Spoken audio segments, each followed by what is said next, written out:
Oh, how's it going today? This is the Hamillard, the Hq-170.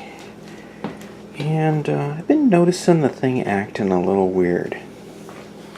It seems like this problem I've been noticing is getting worse and worse and worse.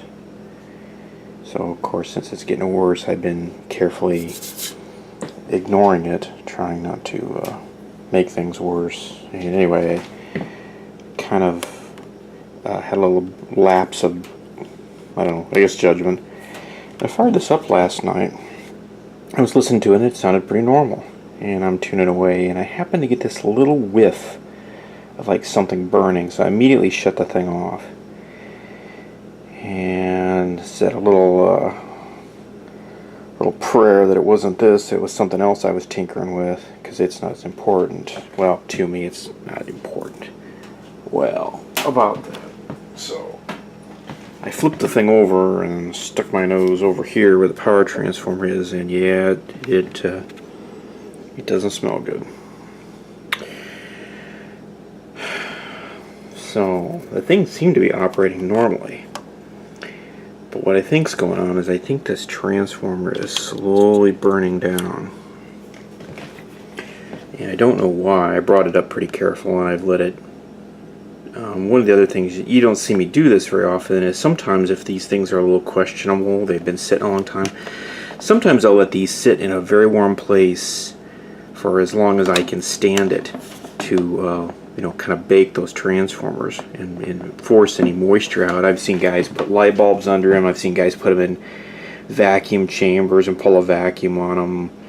There's all sorts of wacky ways. Usually I find that if you just warm them up good, if you let them sit out in the sun for a few days, and then take them in at night, no big deal. So anyway, I was going to start exploring this. So what I'm going to do first, this transformer is basically there's a total of 4 windings, a primary, and then a high voltage secondary that's center tapped, and then a 6-volt filament lead that runs the filaments, and then a 5-volt winding that runs the rectifier tube. And I don't believe anything like that is happening on the filament side, and I think this is the high voltage. That tends to be my experience here. So what I'm doing is I'm gonna hunt down the there's one of the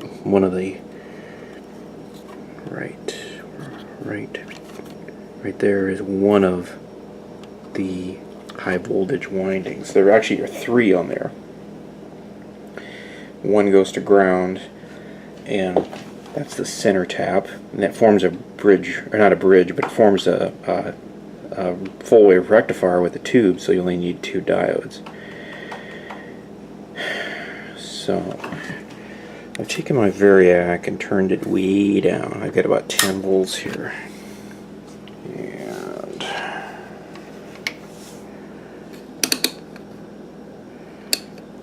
And it looks like we've got about 10 point something on the output side. So we'll find the other lead, which is here. This is on this rectifier tube is pin 4 and 6. So if you look here, those 2 voltages are not balanced at all. One side was 10 and the other side was 7.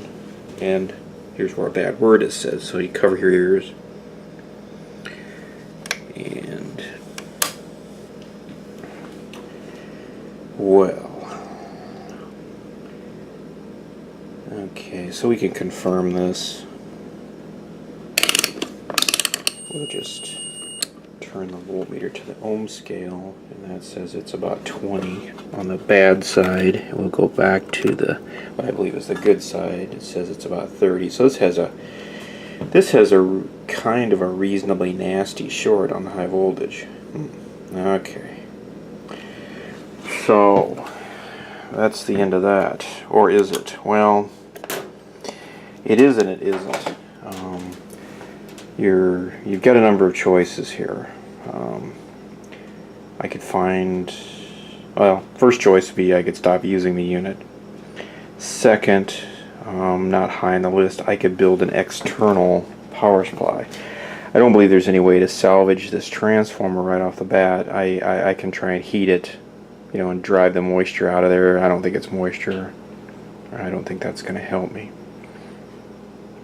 I could build an external power pack with, you know, a donor transformer if I can't find one that'll fit on here. This is kind of a through chassis, and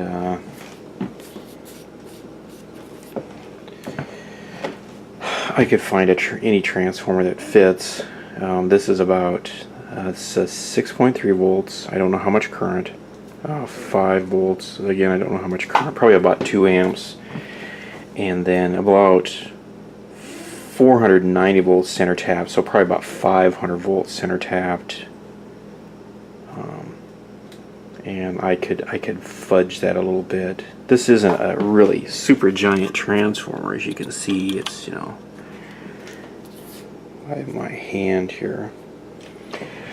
I could scour around, find another unit that would be an exact replacement if it had a good transformer. I've done that. That didn't seem to pan out too well. I found a chassis but no transformer in it. I looked at some new transformers. I can get a whole new radio for what the price of a new transformer is. I can scour around and see if I can find something that might kind of fit in there. I don't know where that'll take me. I looked at, like I said, I looked at some new transformers. They're about, I saw one for about $80, but I need to measure the current draw. This thing has quite a few tubes. You know, it's got a ton of tubes, and I'm not sure how much current it draws for the filaments. I could kind of hodgepodge something together, you know, a separate filament transformer and a separate plate transformer. That'd be pretty, and there may not be enough real estate, you know, up here to do something like that. That might be an external power pack. I don't know. One of the other things I thought about is I could tear this out of there and rip the transformer apart and see if I could figure out where the short is and try and rewind the thing. And I've been kind of thinking about going down that path. Maybe not for the faint of heart. I need to do some more research. One thing that might slow me down or stop me is that this transformer, it looks like it's kind of tarred or asphalted together. I don't know if that's paint or some kind of dip, what that is.